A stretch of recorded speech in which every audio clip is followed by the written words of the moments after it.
생과 사의 문제지. 실존적 관계인데 무슨 공존 그런 거 안 된다. 햇볕 정책이라는 말 자체가 서로 속이겠다는 말 이게 아닙니까? 햇볕 정책이 이속 오해에서 나오는데 그게 북한을 속이겠다는 건데 북한은 안 속죠. 이런 식으로 이 실존적 관계에 대한 자꾸 이거 오해를 해서는 안 된다. 낭만적으로 생각을 해가지고 뭐 화해, 협력하면은 우리가 선의를 베푸면은 선의로 돌아올 것이다. 이런 게 안 된다. 하는 것을 직시해야 돼. 그러니까 남북관계에 대한 직시가 먼저 있어야 된다. 이것을 놓치면은 자꾸 엉뚱한 소리를 하다가 결국 남 속이를 하다가 자기를 속이게 된다. 그 좋은 예가 한국은 흡수 통일을 할 힘이 없습니다. 흡수 통일을 할 의지도 없습니다. 이런 말을 노태우 대통령부터 하기 시작했어요. 우리 역대 대통령이. 지금 이명박도 그런 이야기입니다. 그것은 처음 출발은 뭐냐? 북한을 안심시키기 위해서 북한과 대화하기 위해서 그렇게 이야기했어요. 처음 노태우까지만 해도. 그런데 이게 나중에 이야기를 하다 보니까 결국 국민들을 속이게 됐습니다. 우리를 속이게. 북한을 속이려고 한 말이 우리 국민을 속이게 돼가지고 우리 국민들 머릿속에 흡수 통일은 해서는 안 되는 것이다. 이렇게 딱 머리가 바뀌어버렸어요. 흡수 통일을 할 수밖에 없는데 흡수 통일은 해서는 안 된다. 흡수 통일을 나쁜 말로 만들어버렸습니다. 그러니까 남북 관계를 이렇게 속이려고 하면은 상대방을 속이려고 하면은 이 민주주의 국가에서 잘 안 돼요. 자기를 먼저 속인 다음에 상대방을 속일 수가 있게 되니까 역시 정정당당하게 나가는 방법밖에 없다 이렇게 됩니다. 아까 말씀드린 대로 2012년이 전쟁과 평화냐 이런 식으로 문제가 된다면 여기에 대한 우리의 대답이 있어야 될 겁니다. 전쟁과 평화? 그래. 나는 반역이냐 애국이냐다. 삶과 죽음이냐다. 아니면 살고 죽는 아니면은 거짓과 진실이다. 뭐 이런 우리의 대답이 만들죠. 애국이냐 반역이냐 진실이냐 거짓이냐 아니면 죽을래 살래 뭐 이런 명제를 가지고 우리가 여기에 대응을 해야 될 것입니다. 전쟁과 평화냐 하고 저쪽에서 탁 던졌을 때 그게 아니고 우리는 전쟁하자는 게 아니고 뭐다 이러면 벌써 말이 귀찮아져서 길어집니다. 변명조가 되어버려요. 그걸 딱 무시할 수 있는 우리 구호를 하나 만들어야 되는 것입니다. 전쟁과 평화. 아니면 그래 전쟁하겠다. 왜 전쟁이 왜 나쁘냐 뭐 이래 나오든지 우리는 전쟁하려는 게 아니고 이렇게 하면 벌써 집니다. 그러면 아니 정의로운 전쟁은 해야죠. 전쟁을 각오해야죠. 전쟁을 꼭. 이걸 가지고 상당히 우리가 고민을 좀 이 명제를 개발하는데 고민을 해야 됩니다. 이 고민하려면은 나름대로 이 논리가 정리가 돼야 됩니다. 최근에 제가 읽어본 책 중에서 상당히 그 의미가 있는 책들이 몇 가지가 있었어요. 그 중에서 우리 박근 대사가 쓴 책이 하나 있습니다. 박근 대사 밝고 힘찬 나라 운동 본부를 만든 이 박근 대사가 전 유엔 대사분인데 연세가 80살 넘었는데 이분이 쓴 자유와 정의란 책이 있었어요. 제가 며칠 전에 보다가 하도 재밌어가지고 이 커피 마시면서 커피숍에서 먹다가 1시간 만에 다 읽었습니다. 이 재밌는 책은 빨리 읽게 됩니다. 재밌는 책이 빨리 두껍지 않는 책이기 때문에 아주 인용할 말이 많았습니다. 이분이 어떤 그 보면은 그 대답을 주는 선생님인데 이분은 이런 이야기를 하고 있었어요.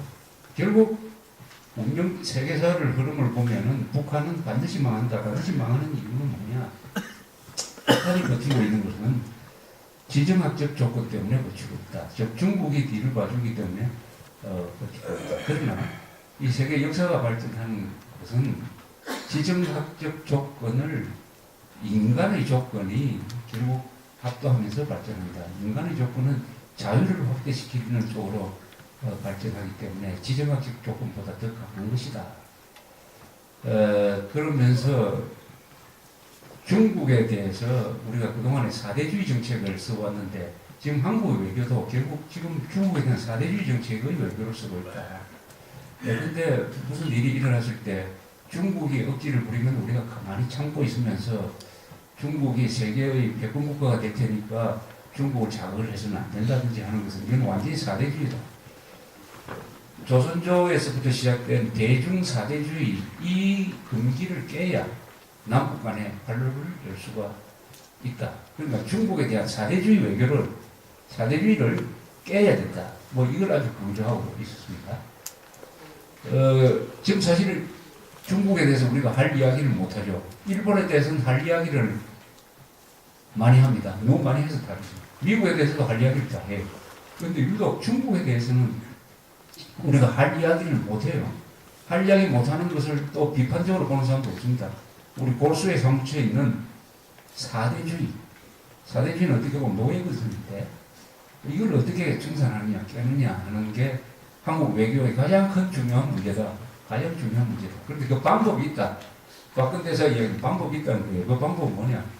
인권과 자유의 가치를 외교에서 가장 중요하게 앞세워야 된다. 인권과 자유라는 이 가치를 외교에서 선보여야 된다. 선보여야 된다. 두 번째는 중국을 설득을 해야 된다. 어차피 한반도에서 시간 좀 걸리겠지만은 남한 주도로 갈 텐데 그러면 7천만 한민족과 원수가 되겠느냐? 북한을 계속 이런 식으로 미친 개처럼 장난을 치면서 우리를 괴롭혔다가 만약 남한 주도로 통일됐을 때 중국과 한민족 간에 원수가 되겠느냐? 친구가 되겠느냐? 그거 한번 생각해봐라. 라고 중국을 압박을 해준다. 그리고 또 하나 중국은 절대로 세계 패권국가가 될 수 없다. 이분의 이야기는 이런 이야기를 합니다. 패권국가가 되려면 바다로 나가야 되는데 중국이 바다로 나가기가 참 힘들게 돼 있다. 중국을 이런 식으로 표현했어요. 저 동쪽에 지은 교도소와 같다. 중국이. 창문을 통해서만 바다를 볼 수가 있다. 동쪽 창문을 열어야 바다가 보이는데 바다가 보이면은 다 자기를 가로막고 있다. 한반도가 가로막고 있고 그 뒤에 일본 열도가 가로막고 있고 남쪽으로 가려면 또 동남아시아가 가로막고 있다. 중국은 전략적으로 바다를 제대로 갖지 못했기 때문에 미국과 맞먹는 해양 군사 패권 국가가 되기 힘들다. 그러니까 너무 중국을 과대평가하지 말자. 그렇게 해서 중국을 우리 편으로 끌어들이되 당당하게 우리 편으로 논리적으로 끌어야 된다. 중국을 설득을 해야 된다. 뭐 하는 이런 이야기를 하고 있었습니다.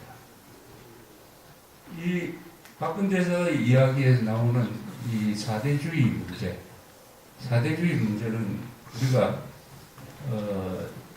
이승만 대통령의 1948년 건국 이후에 우리가 극복해가고 있는 과정에 있습니다. 우리가 사대주의라고 하면 중국에 대한 거죠. 일본에 대한 건 사대주의가 아니죠. 우리는 일본에 대해서는 한 번도 사대주의적인 생각을 가진 적이 없습니다. 일본에 대해서는 민족주의적인 생각을 항상 가지고 있었고 일본을 대국이라고 생각해 본 적도 없습니다. 우리가 가지고 있는 4대 대는 역대 중국 정권이고 명나라, 청나라죠. 명나라, 청나라.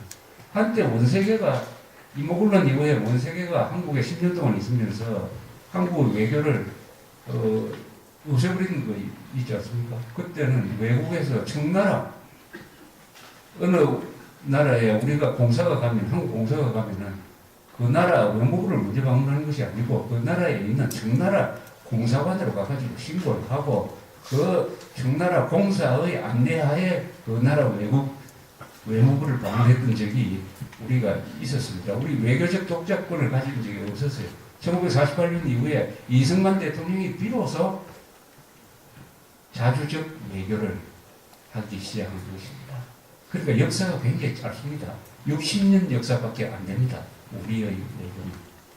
북한도 지금 뭐 상당히 주체 뭐 해가면서 제대로 하는 줄 알았더니 작년에 한 꼴을 한번 보십시오.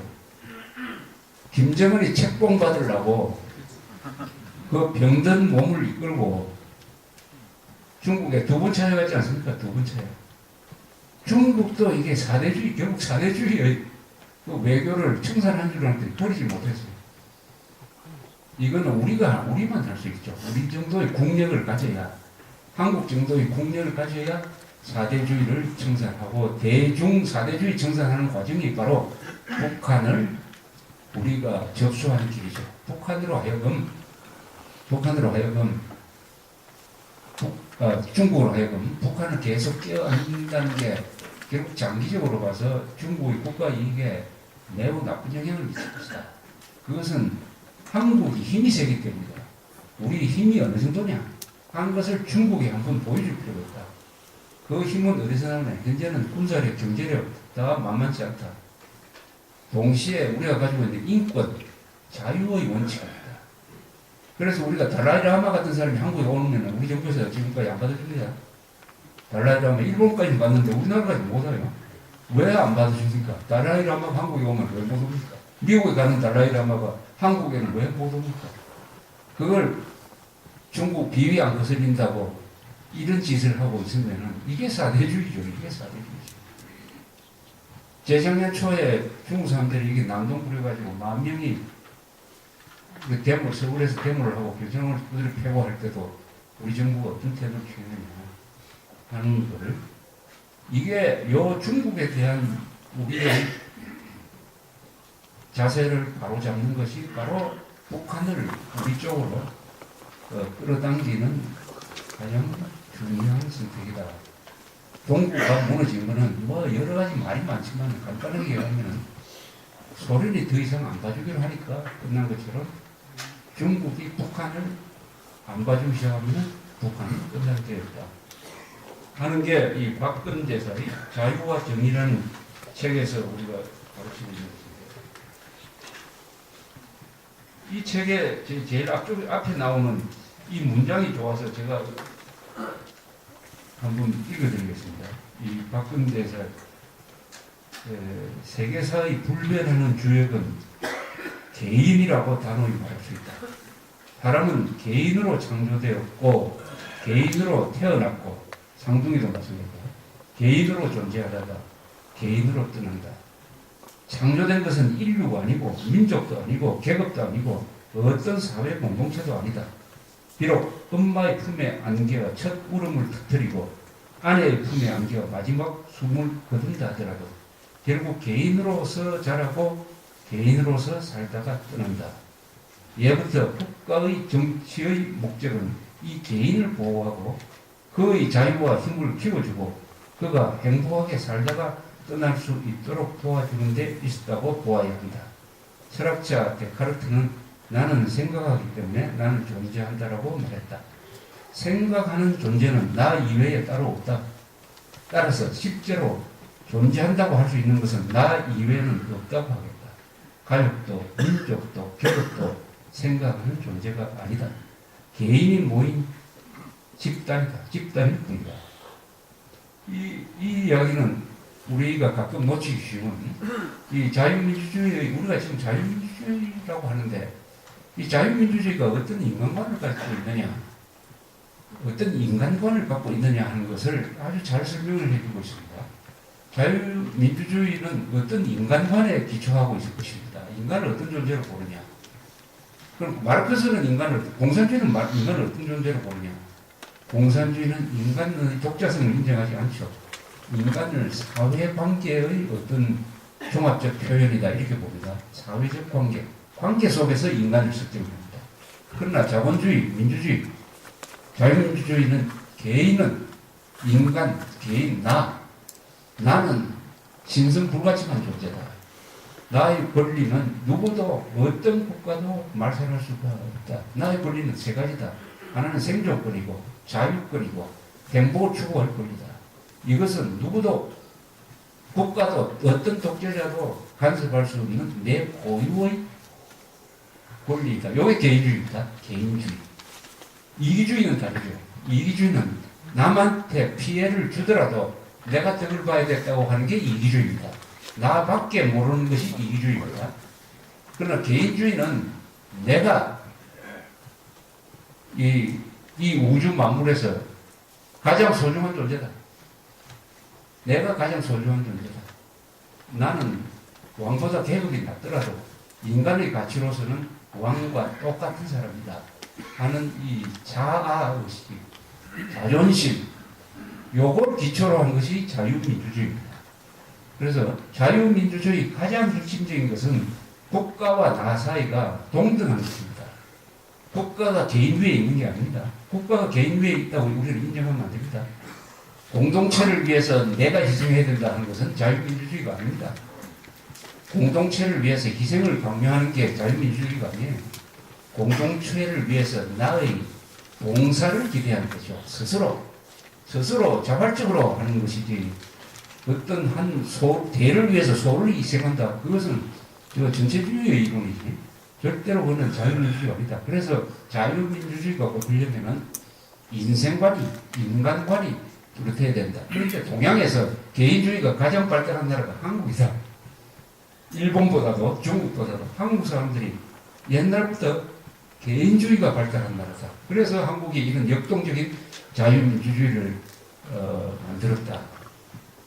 이런 이야기 있어요. 그래서 개인주의 위에 자유민주주의가 기초해 있다는 것을 우리가 항상 생각을 해야 된다는 이 이야기는 박근혜 대사 이야기인데 이게 바로 자주적 외교의 기반이죠. 자주적 외교도 개인주의에 기초한 자주적 외교인 것입니다. 즉 국가와 국가 사이에는 다 동등하다.